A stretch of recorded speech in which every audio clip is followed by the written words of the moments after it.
Hello and welcome back to my channel. I am back with another 5 ingredient Indian. I know. Now this book is kind of magical because you get amazing recipes using just 5 ingredients. You really need a couple of things in the kitchen, which if you have ever cooked anything, you will have, which is oil and salt and pepper. If you do the cooking, you will have these things. And yeah, this is, hopefully it'll help a lot of you guys, whether you're a great cook or you're a beginner cook.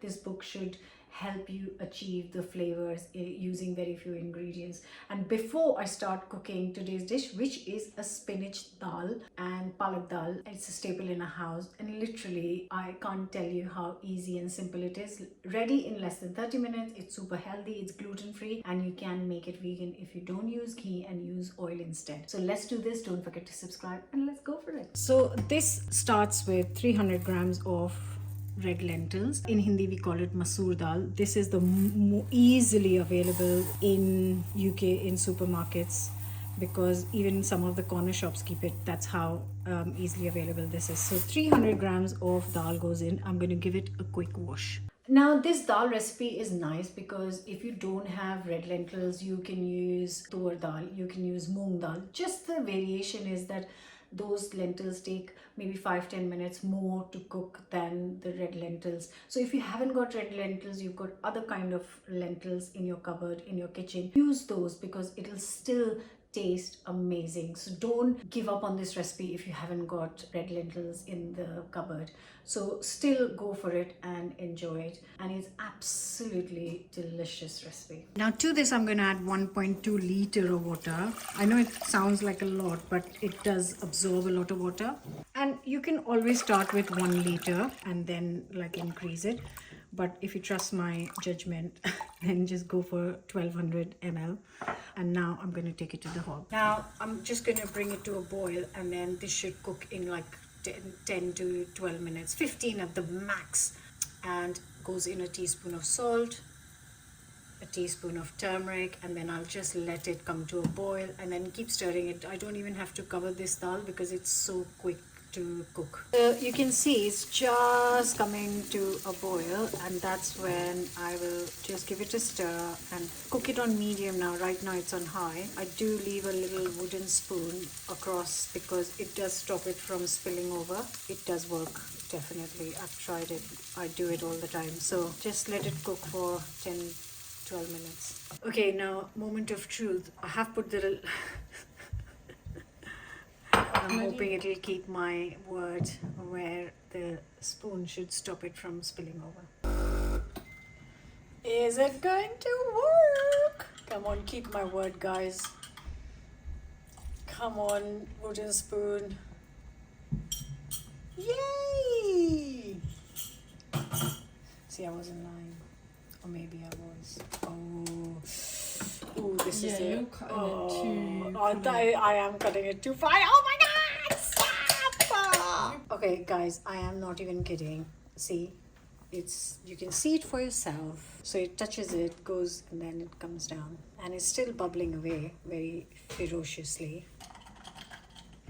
So the dal is almost ready. So I am just going to get 200 grams of spinach leaves. I'm going to quickly give it a wash and then chop it up into like smaller pieces.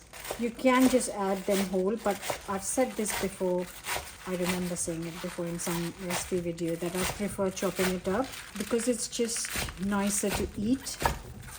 And it kind of becomes part of the dal rather than stand out. I told you 1.2 liters is not much at all. That is the perfect consistency. The dal has broken up, which is how we like it. Then it adds the flavor, and I'm going to add the spinach to this. And I'm just going to give it 5 minutes to like help it wilt down. If you think you want to add a lid to this, you can, but you don't need to, because once it's in the liquid, it will wilt down quite quickly. And then while that is doing its thing, I'm going to prep up some garlic to finish this dal. For this dal, we need 6 to 8 garlic cloves. You can reduce the number or increase the number to your taste. I'm going to use 6. They're quite nice, meaty. I'll just go for 7. Oh, it's going to taste amazing. I need to slice the garlic thinly, nice and thin slices.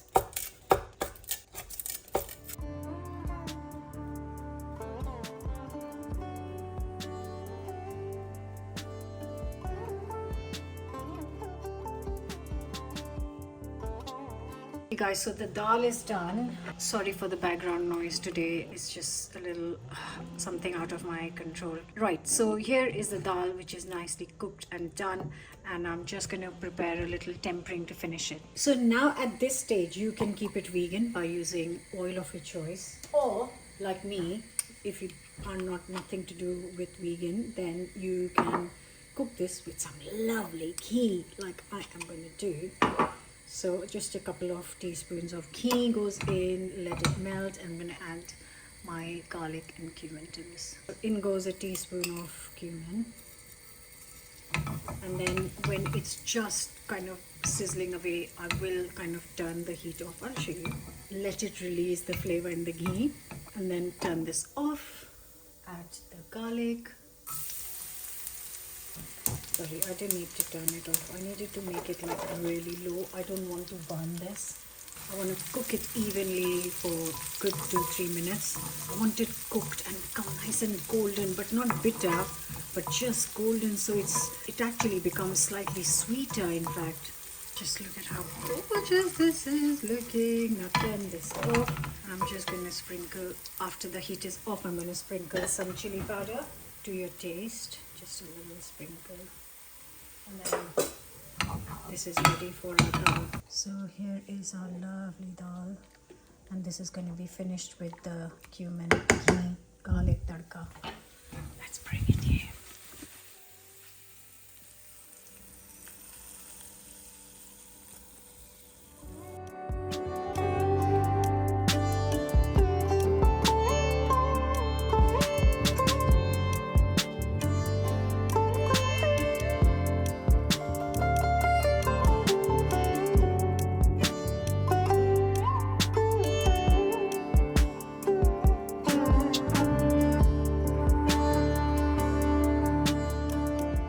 And here is 5-ingredient spinach dal. Like I said, you can use different dals of your choice, but do try it with the red lentils because it's super delicious with the spinach. When I was testing the book, my kids couldn't believe that these were 5-ingredient recipes, and I promise you won't believe it too.